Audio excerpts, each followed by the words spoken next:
Hello friends, आप सभी का हमारे YouTube चैनल पर हार्दिक स्वागत है। आज हम भारत का राष्ट्रपति भारत का राष्ट्रपति का अध्ययन करेंगे। भारत के राष्ट्रपति का अध्ययन करेंगे। इससे पहले भारतीय संविधान के भाग 1 में अनुच्छेद 1 से 4 भारत राज्यों का संघ है। भाग 2 भारतीय नागरिकता अनुच्छेद 5 से 11, भाग 3 मौलिक अधिकार अनुच्छेद 12 से 35 और भाग 4 नीति निर्देशक सिद्धांत अनुच्छेद 36 से 51 और भाग 4 क अनुच्छेद 51 क। इन सभी के वीडियो हम अपलोड कर चुके हैं। इनसे संबंधित आपको कुछ समस्या है या आप उनको समझना चाहते हैं या देखना चाहते हैं तो हमारे चैनल की प्लेलिस्ट का विजिट करें और वहां से आप उन वीडियो को देख सकते हैं। आज हम भारतीय संविधान के भाग 5 का अध्ययन करेंगे। भाग 5 में संघ की कार्यपालिका, व्यवस्थापिका और न्यायपालिका का वर्णन है। तो हम पहले कार्यपालिका का अध्ययन करेंगे और कार्यपालिका का सर्वप्रथम जो अंग होता है वो राष्ट्रपति होता है। कौन होता है? राष्ट्रपति। तो आज हम राष्ट्रपति से शुरुआत करते हैं भाग 5 की। उम्मीद व आशा है कि हम जो आपको कराएंगे उससे बाहर प्रश्न नहीं आएगा और किसी भी कंप्यूटर परीक्षा में आपका राष्ट्रपति से संबंधित कोई प्रश्न नहीं छूटेगा। तो आइए पहले राष्ट्रपति से संबंधित जो सामान्य जानकारियां हैं उनका अध्ययन करते हैं। राष्ट्रपति देश का संवैधानिक प्रधान होता है। भारत का जो राष्ट्रपति है वो देश का संवैधानिक प्रधान होता है। क्या होता है? संवैधानिक प्रधान। अतः वह भारत का राज्य प्रमुख होता है। राष्ट्रपति भारत का प्रथम नागरिक कहलाता है। राष्ट्रपति भारत का प्रथम नागरिक कहलाता है और राष्ट्र की एकता, अखंडता व सशक्तता का प्रतीक होता है। राष्ट्रपति की पत्नी जो होती है देश की प्रथम महिला होती है। राष्ट्रपति की पत्नी देश की प्रथम महिला होती है। राष्ट्रपति देश की तीनों सेनाओं का सर्वोच्च सेनापति होता है। राष्ट्रपति से संबंधित अनुच्छेद 52 से 61 का अध्ययन करते हैं। इसके लिए हमने एक ट्रिक बनाई है। पकान काका दियो साम। पकान काका दियो साम। पद राष्ट्रपति का अनुच्छेद 52 का कार्यपालिका का प्रधान होता है राष्ट्रपति अनुच्छेद 53। निर्वाचन राष्ट्रपति का निर्वाचन अनुच्छेद 54 का जो होता है कोटा या रीति या विधि, राष्ट्रपति के निर्वाचन की विधि या रीति या कोटा उसका उल्लेख है संविधान के अनुच्छेद 55। और का यानी कि राष्ट्रपति का कार्यकाल 5 वर्ष का होता है अधिकतम, उसका अनुच्छेद है 56 में उल्लेख। दी मतलब दोबारा नियुक्ति अनुच्छेद 57। यो मतलब योग्यता, राष्ट्रपति से संबंधित योग्यता अनुच्छेद 59। से मतलब से है शर्तें, राष्ट्रपति के निर्वाचन से संबंधित शर्तें या राष्ट्रपति के लिए शर्तें, उसका उल्लेख है संविधान के अनुच्छेद 59। और फिर से मतलब है शपथ अनुच्छेद 60 और मैं मतलब महाभियोग 61। आइए इन सभी अनुच्छेदों का विस्तार से अध्ययन करते हैं। सबसे पहले देखिए अनुच्छेद 52। अनुच्छेद 52 के अनुसार भारत का एक राष्ट्रपति होगा, यानी कि राष्ट्रपति पद की व्यवस्था का उल्लेख किसमें है? अनुच्छेद 52 में। और भारत का एक राष्ट्रपति होगा, इसका उल्लेख है संविधान के अनुच्छेद 52 में। अनुच्छेद 53 कहता है कि कार्यपालिका का प्रधान, राष्ट्रपति जो होता है वो कार्यपालिका का प्रधान होता है। कार्यपालिका में राष्ट्रपति है, प्रधानमंत्री है, उसका मंत्री परिषद इनको सम्मिलित करते हैं। तो इस कार्यपालिका का प्रधान कौन होता है? राष्ट्रपति। कौन होता है? राष्ट्रपति। इस बात का उल्लेख है संविधान के अनुच्छेद 53 में। संघ की कार्यपालिका शक्ति राष्ट्रपति में निहित होती है, यानी कि राष्ट्रपति की शक्ति और कार्यों का उल्लेख किसमें है? कार्यपालिका की शक्ति के तहत राष्ट्रपति में। उसमें देखिए राष्ट्रपति मंत्री परिषद की सलाह से कार्य करता है। इसमें एक बात ध्यान रखनी है कि जो संघ की कार्यपालिका शक्ति है वो राष्ट्रपति में निहित होती है। राष्ट्रपति देश का संवैधानिक प्रधान होता है, प्रमुख होता है, लेकिन वास्तविक प्रधान की बात आ जाए तो वहां राष्ट्रपति नहीं होता। जहां संवैधानिक शब्द आए तो वहां राष्ट्रपति है और जहां वास्तविक प्रमुख आ जाए, देश का वास्तविक प्रमुख या वास्तविक प्रधान कौन है, तो वहां कौन है, प्रधानमंत्री, क्योंकि वास्तविक शक्तियां किसमें निहित हैं, प्रधानमंत्री में। तो यहां एक बात आपने देखना है कि राष्ट्रपति मंत्री परिषद की सलाह से कार्य करता है। राष्ट्रपति मंत्री परिषद की सलाह से कार्य करता है। किस सलाह से, मंत्री परिषद की। प्रधानमंत्री और उसका जो मंत्री परिषद है उसकी सलाह से राष्ट्रपति कार्य करता है। और यह बात कब जोड़ेगी, 42वें संवैधानिक संशोधन 1976 के द्वारा राष्ट्रपति को मंत्री परिषद की सलाह मानने के लिए बाध्यता दी गई। 42वें संवैधानिक संशोधन 1976 के द्वारा जो भारत का राष्ट्रपति है उसको मंत्री परिषद की सलाह से कार्य करने की बाध्यता दी गई। 42वें संवैधानिक संशोधन 1976 के द्वारा। 42वां संवैधानिक संशोधन 1976 भारत का क्या है, लघु संविधान। क्या है, लघु संविधान। ये बहुत महत्वपूर्ण प्रश्न है। भारत का जो लघु संविधान किसे माना जाता है, 42वें संवैधानिक संशोधन 1976 को, क्योंकि यह भारतीय संविधान का सबसे बड़ा संवैधानिक संशोधन है और इसके द्वारा अनेकों प्रकार के स्रोत एवं पहलुओं को भारतीय संविधान में जोड़ा गया, इसलिए इसको भारतीय संविधान का लघु संविधान कहते हैं। और 42वें संवैधानिक संशोधन 1976 के द्वारा राष्ट्रपति को मंत्री परिषद की सलाह से कार्य करने के लिए बाध्यता का अधिकार दिया गया है, बाध्यता प्रदान की गई। उसके बाद में देखिए अनुच्छेद 54 निर्वाचन, राष्ट्रपति का निर्वाचन। अनुच्छेद 54 में राष्ट्रपति के निर्वाचन का उल्लेख है।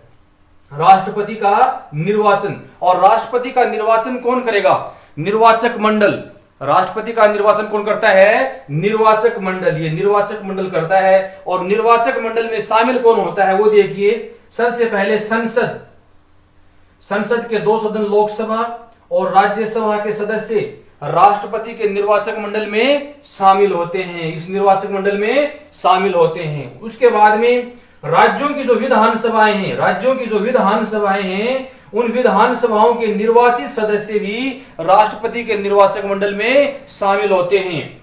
और 17वां संवैधानिक संशोधन 1992 के द्वारा, 17वां संवैधानिक संशोधन 1992 के द्वारा दिल्ली पुदुचेरी को भी राष्ट्रपति के, दिल्ली पुदुचेरी के जो विधानसभा के जो निर्वाचित सदस्य हैं उनको भी राष्ट्रपति के निर्वाचक मंडल में शामिल किया गया।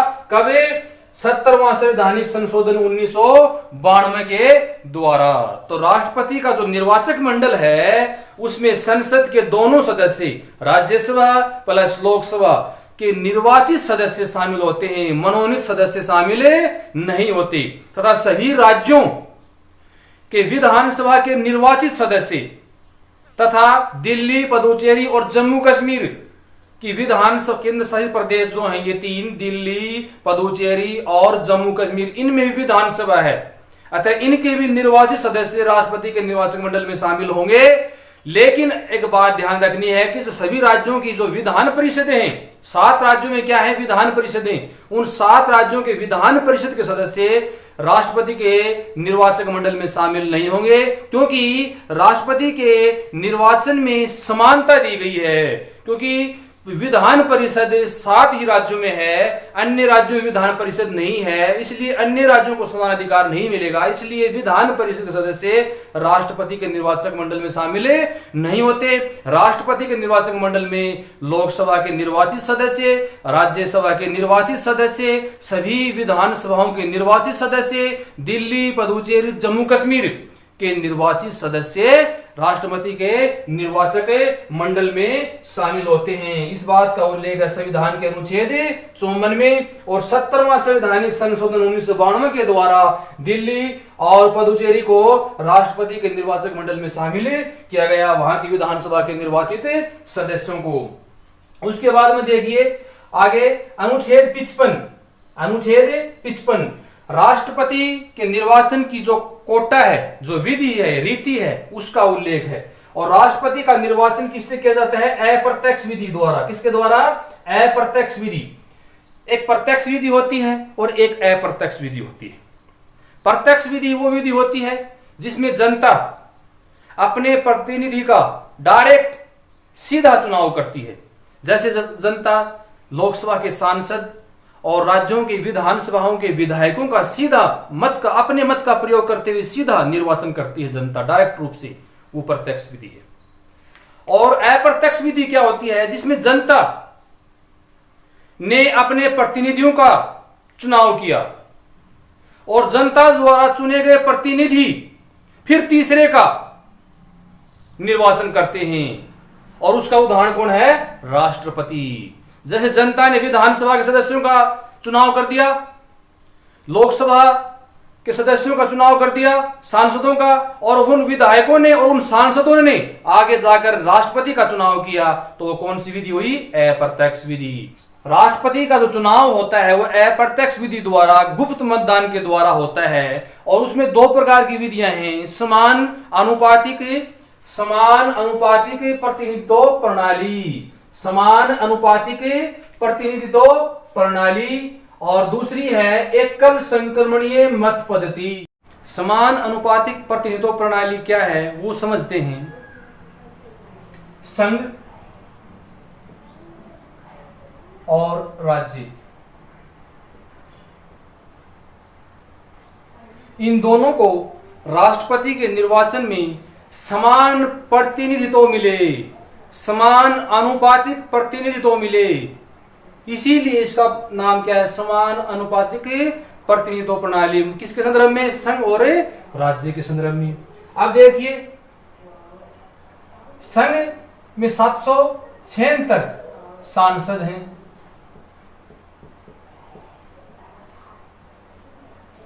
776 कैसे हुए? लोकसभा से 543 और राज्यसभा से 233, कुल संख्या कितनी होगी? 776 संघ का प्रतिनिधित्व करते हैं सांसद। और राज्यों से विधायकों की संख्या कितनी है? 4120 विधायक हैं। कितने? 4120 विधायक हैं। अब देखिए, संख्या में सांसद 776 हैं और विधायक 4120 हैं, यानी कि विधायकों की संख्या अधिक है, तो समान प्रतिनिधित्व तो नहीं हुआ। इसलिए क्या किया गया? इन संख्या को मत मूल्य में बदल दिया गया। किसमें? मत मूल्य में। इन संख्या को किसमें बदल दिया गया? मत मूल्य में।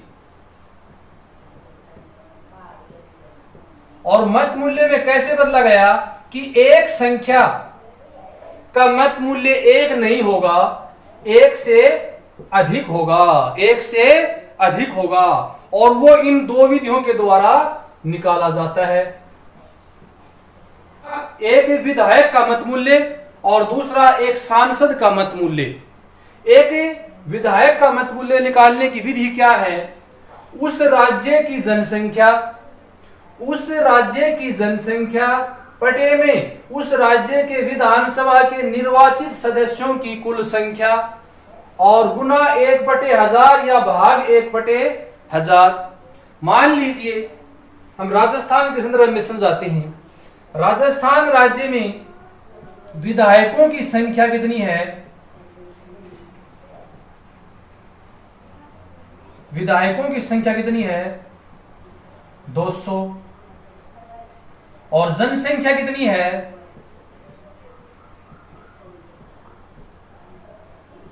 6,90,00,000।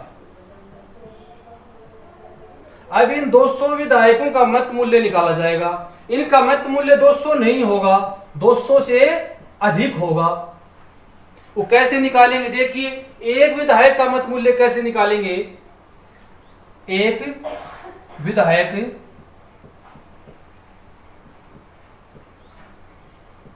का मत मूल्य बराबर उस राज्य की जनसंख्या, यानी राजस्थान की जनसंख्या 6,90,00,000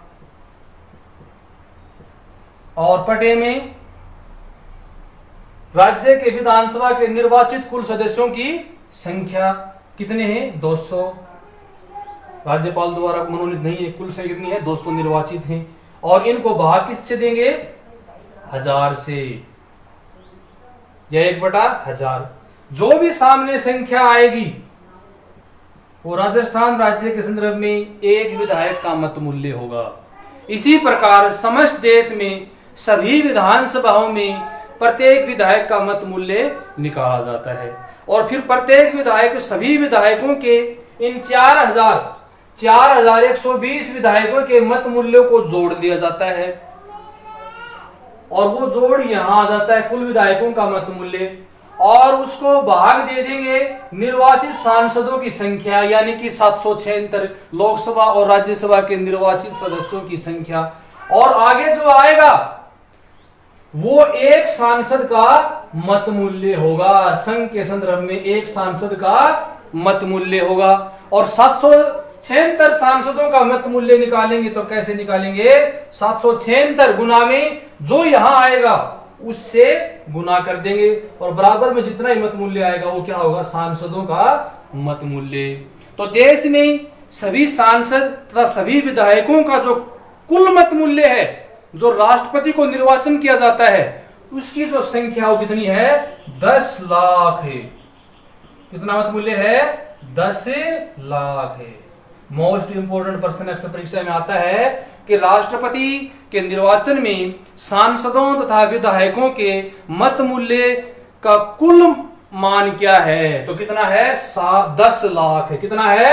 10 लाख है। कुल मान कितना है? 10 लाख। उसके बाद में आगे आइए, एकल संक्रमणीय मत पद्धति। इसको एकल संक्रमणीय मत पद्धति भी कहा जाता है।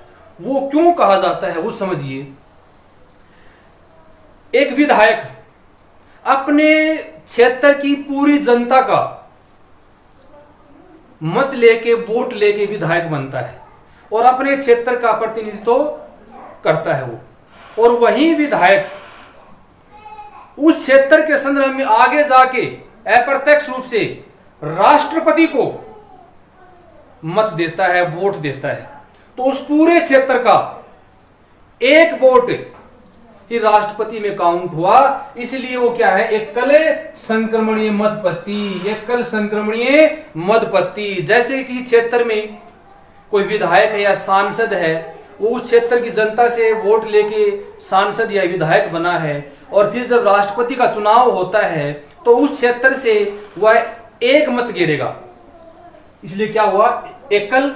और किसको संक्रमण करेगा? राष्ट्रपति के। किसको हस्तांतरित करेगा? राष्ट्रपति को। इसलिए क्या होगा? एकल संक्रमणीय मत पद्धति के नाम से भी इसको जाना जाता है। उसके बाद में देखिए अनुच्छेद 56। अनुच्छेद 56 में कार्यकाल, राष्ट्रपति के कार्यकाल का उल्लेख है। राष्ट्रपति का जो अधिकतम कार्यकाल है वह 5 वर्ष का हो सकता है। कितने वर्ष का? 5 वर्ष का। लेकिन उसको 5 वर्ष से पूर्व भी हटाया जा सकता है, वह महाभियोग की प्रक्रिया से या किसी अन्य कारण से, राष्ट्रपति की मृत्यु हो जाने से या किसी अन्य कारण से उसको 5 वर्ष से पहले भी हटाया जा सकता है। वो उस पर महाभियोग लगाया जाएगा या राष्ट्रपति की मृत्यु के कारण उसको 5 वर्ष से पहले भी हटाया जा सकता है। तो अनुच्छेद 56 में राष्ट्रपति कार्यकाल का उल्लेख है। अनुच्छेद 57 में दोबारा नियुक्ति या पुनर्नियुक्ति।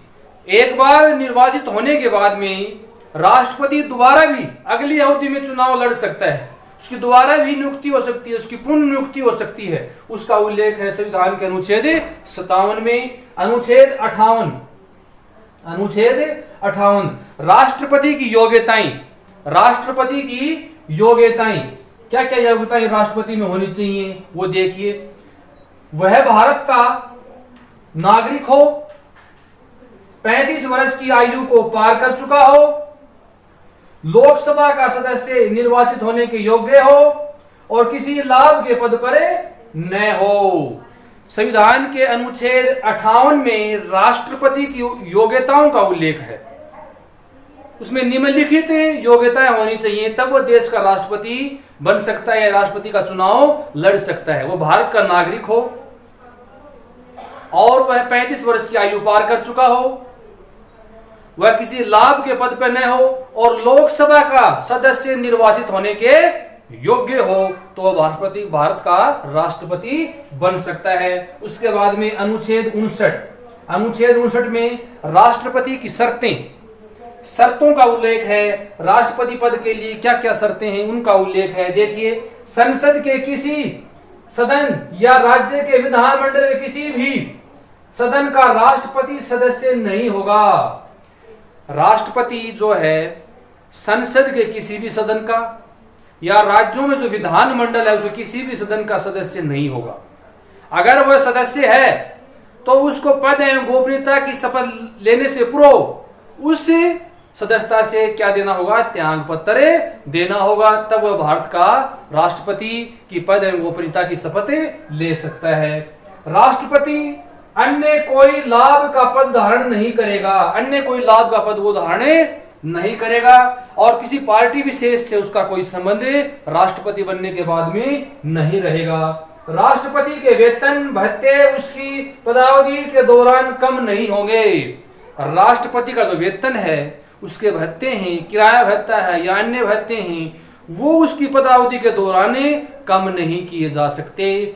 और उसके बाद में राष्ट्रपति बिना किराया दिए अपने शासकीय निवासों का उपयोग करेगा। राष्ट्रपति बिना किराया दिए अपने शासनीय जो आवास हैं, निवास हैं, उनका क्या करेगा, उपयोग करेगा। तो इसका उल्लेख है किसमें है, अनुच्छेद 59 में राष्ट्रपति की शर्तों के तहत। अनुच्छेद 60 देखिए, अनुच्छेद 60 शपथ, पद एवं गोपनीयता की शपथ।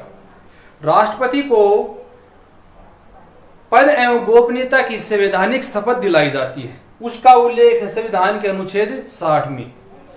राष्ट्रपति पद ग्रहण करने से पूर्व पद एवं गोपनीयता की संवैधानिक शपथ लेता है और सर्वोच्च न्यायालय का मुख्य न्यायाधीश राष्ट्रपति को पद एवं गोपनीयता की शपथ दिलाता है और सर्वोच्च न्यायालय के मुख्य न्यायाधीश की अनुपस्थिति में उच्च न्यायालय का वरिष्ठतम न्यायाधीश राष्ट्रपति को पद एवं गोपनीयता की शपथ दिलाएगा। इसका उल्लेख संविधान के अनुच्छेद 60 में। अनुच्छेद 61 राष्ट्रपति कोई गैर संवैधानिक कार्य कर दे तो उस पर महाभियोग लाया जा सकता है। तो राष्ट्रपति पर लगाए जाने वाले महाभियोग का उल्लेख किसमें है, संविधान के अनुच्छेद 61 में। संविधान के अनुच्छेद 61 में राष्ट्रपति पर महाभियोग की प्रक्रिया का उल्लेख है। आइए इसका विस्तार से अध्ययन करते हैं।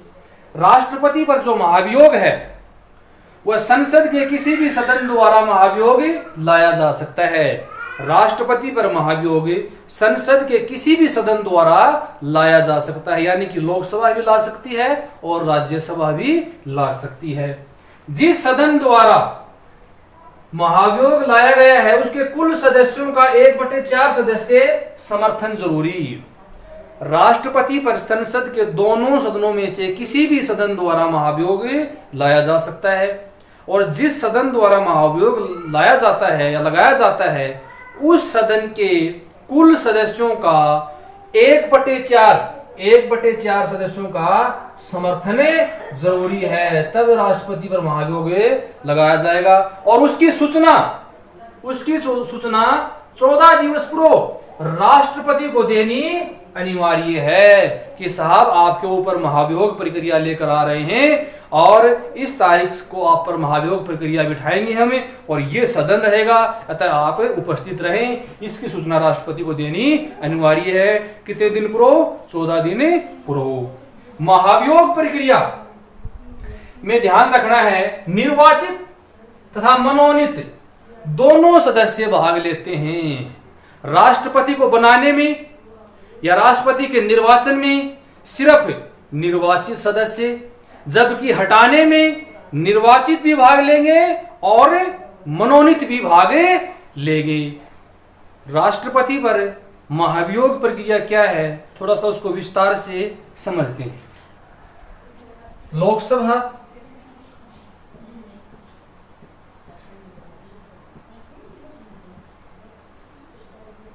और राज्यसभा, दो सदन होते हैं। इन दोनों सदनों में से कोई भी एक सदन राष्ट्रपति पर महाभियोग प्रक्रिया लेकर आ सकता है। जो भी सदन लेकर आएगा वह उसकी सूचना 14 दिन पूर्व राष्ट्रपति को देगा तथा उसके कुल सदस्यों का 1/4 सदस्यों का उसको समर्थन होना चाहिए उस महाभियोग प्रक्रिया को, तब उस सदन द्वारा राष्ट्रपति पर महाभियोग प्रक्रिया लेकर आई जाएगी। तो देखिए, मान लीजिए लोकसभा में राष्ट्रपति पर महाभियोग प्रक्रिया लेकर आया है लोकसभा, तो जो लोकसभा के कुल सदस्यों कितने हैं? 545। कितने हैं? 545। 543 निर्वाचित हैं और 2 कितने हैं? मनोनीत। तो कुल कितने हो गए? 545। तो ये 545 सदस्यों में से 2/3 सदस्य, 2/3 सदस्य कितने? 2/3 सदस्य 545 का अगर उस महाभियोग प्रक्रिया को पारित कर दे, उस महाभियोग को पारित कर दे कि साहब ऐसे ऐसे आपने गैर संवैधानिक कार्य किया है और हम आपके विरुद्ध महाभियोग प्रक्रिया को मंजूर करते हैं, पारित करते हैं, तो उस सदन द्वारा राष्ट्रपति पर महाभियोग समझा जाएगा और फिर वो महाभियोग दूसरी सदन में जाएगा। और दूसरे सदन राज्यसभा में कुल सदस्यों की संख्या कितनी है? 245। कितनी है? 245। 233 क्या है? निर्वाचित और 12 क्या है? मनोनीत। तो कुल कितने हो गए? 245। इन 245 का 2/3 सदस्य फिर उसको मंजूर कर दे उस महाभियोग प्रक्रिया को, वो लोकसभा द्वारा भेजे गए महाभियोग की जांच करेंगे, जांच कराएंगे और उसको मंजूर कर लें कि आपने गैर संवैधानिक कार्य किया और हम आप पर महाभियोग समझते हैं, आज से पारित करते हैं, तो राष्ट्रपति पर और 2/3 सदस्य उसको पारित कर दें, अपनी सहमति दे दें, तो उसी दिन से राष्ट्रपति पर महाभियोग समझा जाएगा और राष्ट्रपति उसी तारीख से अपना पद जो है उससे क्या दे देगा? त्याग पत्र दे देगा। और त्याग पत्र राष्ट्रपति किसको देगा? उपराष्ट्रपति। किसको देगा? उपराष्ट्रपति को, उपराष्ट्रपति को देगा। और उपराष्ट्रपति उसकी सूचना किसको देगा? लोकसभा के अध्यक्ष को, लोकसभा के अध्यक्ष को सूचना देगा। तो ये है राष्ट्रपति पर महाभियोग प्रक्रिया। आज तक भारतीय संविधान में किसी भी राष्ट्रपति पर या भारतीय संसद द्वारा किसी भी राष्ट्रपति पर महाभियोग की प्रक्रिया नहीं लेकर आई गई है और इसका महाभियोग का उल्लेख संविधान के अनुच्छेद 61 में है। राष्ट्रपति से संबंधित सामान्य और जानकारियां उनका अध्ययन करते हैं। राष्ट्रपति की अनुपस्थिति में उपराष्ट्रपति राष्ट्रपति की हैसियत से कार्य करेगा। राष्ट्रपति जो है उसकी अनुपस्थिति में भारत का जो उपराष्ट्रपति है वह राष्ट्रपति की हैसियत से कार्य करेगा, राष्ट्रपति की हैसियत से कार्य करेगा। राष्ट्रपति का पद 6 माह से अधिक समय तक खाली नहीं रह सकता। 6 माह से पूर्व चुनाव कराना अनिवार्य है। राष्ट्रपति जो है उसका जो राष्ट्रपति पद जो है वह 6 माह से अधिक समय तक खाली नहीं रह सकता। 6 माह से पूर्व चुनाव कराना अनिवार्य है। निर्वाचित राष्ट्रपति तथा उस पर महाभियोग की प्रक्रिया संयुक्त राज्य अमेरिका के संविधान से ली गई है। यह प्रश्न बहुत ही महत्वपूर्ण है। भारत का जो निर्वाचित राष्ट्रपति है तथा उस पर महाभियोग की जो प्रक्रिया है वो संयुक्त राष्ट्र अमेरिका के संविधान से ली गई है, संयुक्त राज्य अमेरिका के संविधान से ली गई है।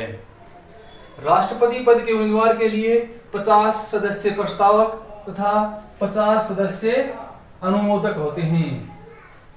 50 सदस्य प्रस्तावक।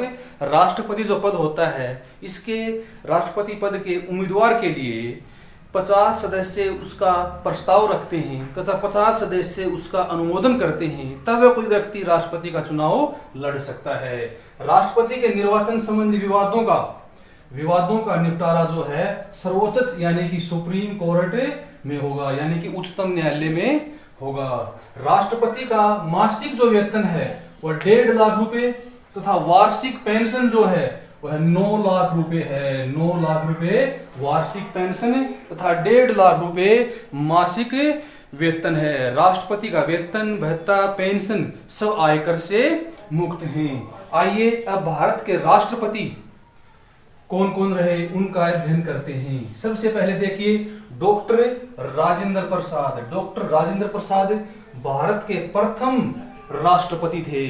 डॉक्टर राजेंद्र प्रसाद भारत के प्रथम राष्ट्रपति थे और 26/1/1950 से 13/5/1952 26/1/1950 से 13/5/1952 2 वर्ष तक वह क्या हुए, नियुक्त राष्ट्रपति रहे। और फिर 13/5/1952 से 13/5/1962 तक 10 वर्ष यानी कि 2 कार्यकाल में वह निर्वाचित राष्ट्रपति रहे। प्रथम राष्ट्रपति थे, सर्वाधिक समय तक राष्ट्रपति रहे, एक बार वह नियुक्त राष्ट्रपति रहे और 2 बार निर्वाचित राष्ट्रपति रहे, डॉक्टर राजेंद्र प्रसाद। उसके बाद में डॉक्टर एस राधाकृष्णन 13/5/1962 से 13/5/1967 तक भारत के राष्ट्रपति रहे। इससे पूर्व 1952 से 62 तक 2 वर्ष ये भारत के उपराष्ट्रपति भी रहे। 1952 से 62 तक भारत के उपराष्ट्रपति और 62 से 67 तक भारत के राष्ट्रपति यह रहे। उसके बाद में प्रथम भारत रत्न प्राप्त है ये 1954 में 3 व्यक्तियों को भारत रत्न दिया गया। उसमें डॉक्टर एस राधाकृष्णन पहले व्यक्ति, दूसरे सी राजगोपालचारी और तीसरे सी वी रमन। अतः डॉक्टर एस सर्वपल्ली राधाकृष्णन जो हैं प्रथम भारत रत्न विजेता हैं और इनके जन्म दिवस पर 5 सितंबर को प्रतिवर्ष शिक्षक दिवस बनाया जाता है। उसके बाद में डॉक्टर जाकिर हुसैन 13/5/1967 से 13/5/1969 तक 3/5/1969 तक 13/5/67 से 3/5/1969 तक भारत के राष्ट्रपति रहे। प्रथम मुस्लिम राष्ट्रपति, पद पर रहते हुए पहले राष्ट्रपति जिनका निधन हुआ। प्रथम मुस्लिम राष्ट्रपति, पद पर रहते हुए पहले राष्ट्रपति जिनका पद पर रहते हुए निधन हुआ। राष्ट्रपति के रूप में सबसे छोटा कार्यकाल डॉक्टर जाकिर हुसैन पहले मुस्लिम राष्ट्रपति थे, इनका पद पर रहते हुए निधन हुआ। अतः पद पर रहते हुए पहले राष्ट्रपति जिनका निधन हुआ और इनका राष्ट्रपति के रूप में सबसे छोटा कार्यकाल था डॉक्टर जाकिर हुसैन। उसके बाद में वी गिरी 24/8/1969 से 24/8/1974 एकमात्र राष्ट्रपति जिन्हें सत्ता पक्ष का समर्थन नहीं मिला, एकमात्र राष्ट्रपति दूसरे दौर की गणना में विजय हुए, प्रथम कार्यवाहक राष्ट्रपति और अंतरात्मा की आवाज पर इन पर मतदान हुआ। पहले राष्ट्रपति थे जिनको सत्ता पक्ष का समर्थन नहीं मिला, पहले राष्ट्रपति जिनका चुनाव जो है अंतरात्मा की आवाज पर हुआ इसलिए विजय हुए, और एकमात्र राष्ट्रपति जो दूसरे दौर की गणना में विजय हुए और प्रथम कार्यवाहक राष्ट्रपति रहे डॉक्टर वी गिरी, प्रथम भारत के कार्यवाहक राष्ट्रपति थे। उसके बाद में फखरुद्दीन अली अहमद 24/8/1974 से 11/2/1973 तक दूसरे मुस्लिम राष्ट्रपति और दूसरे राष्ट्रपति जिनका पद पर रहते हुए निधन हुआ। उसके बाद में नीलम संजीव रेड्डी 25/7/1973 से 25/7/1982 तक एकमात्र निर्विरोध राष्ट्रपति, लोकसभा के अध्यक्ष भी रहे। नीलम संजीव रेड्डी एकमात्र ऐसे राष्ट्रपति थे जो निर्विरोध राष्ट्रपति चुने गए और ये लोकसभा के अध्यक्ष भी रहे। उसके बाद में ज्ञानी जैल सिंह 25/7/1982 से 25/7/1987 प्रथम सिख राष्ट्रपति, जेबी वीटो पावर का प्रयोग करने वाले एकमात्र राष्ट्रपति।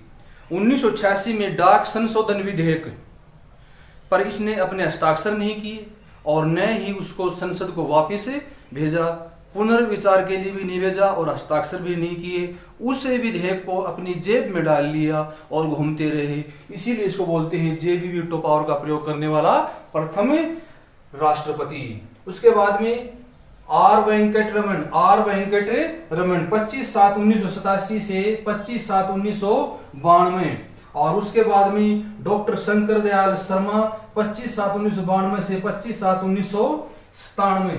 दोनों राष्ट्रपतियों के संदर्भ में कार्यकाल में जो है अस्थिरता रही, स्थिरता नहीं थी, क्योंकि दोनों के कार्यकाल में 4 प्रधानमंत्री बने, दोनों के कार्यकाल में 4 प्रधानमंत्री बने। उसके बाद में के आर नारायण 25/7/1997 से 25/7/1997 से 25/7/2002 पहले दलित राष्ट्रपति। के आर नारायण पहले दलित राष्ट्रपति रहे 25/7/1997 से 25/7/2002 तक। उसके बाद में डॉक्टर APJ अब्दुल कलाम 25/7/2002 से 25/7/2007 इनको भारत रत्न से नवाजा गया। और उसके बाद में प्रतिभा देवी पाटिल 25/7/2007 से 25/7/2012 तक पहली व एकमात्र महिला राष्ट्रपति, पहली व एकमात्र महिला राष्ट्रपति प्रतिभा देवी पाटिल। उसके बाद में प्रणब मुखर्जी 25/7/2012 से 25/7/2017 तक पद के आधार पे 14वें राष्ट्रपति तथा व्यक्तिगत रूप से 13वें राष्ट्रपति। और उसके बाद में रामनाथ कोविंद, डॉक्टर रामनाथ कोविंद 25/7/2017 से वर्तमान तक, 25/7/2017 से वर्तमान तक पद के आधार पर ये भारत के 15वें राष्ट्रपति हैं। और व्यक्तिगत रूप से रामनाथ कोविंद जी भारत के 14वें राष्ट्रपति हैं। आई होप इस वीडियो के माध्यम से आपको भारत के राष्ट्रपति के संदर्भ में अन्य जानकारी प्राप्त हो पाई होंगी। यह राष्ट्रपति के संदर्भ में पार्ट 1 है। पार्ट 2 में हम राष्ट्रपति की शक्तियों तथा राष्ट्रपति के कार्यों का अध्ययन करेंगे नेक्स्ट पार्ट में। सभी दोस्तों को नमस्कार, जय हिंद, जय भारत।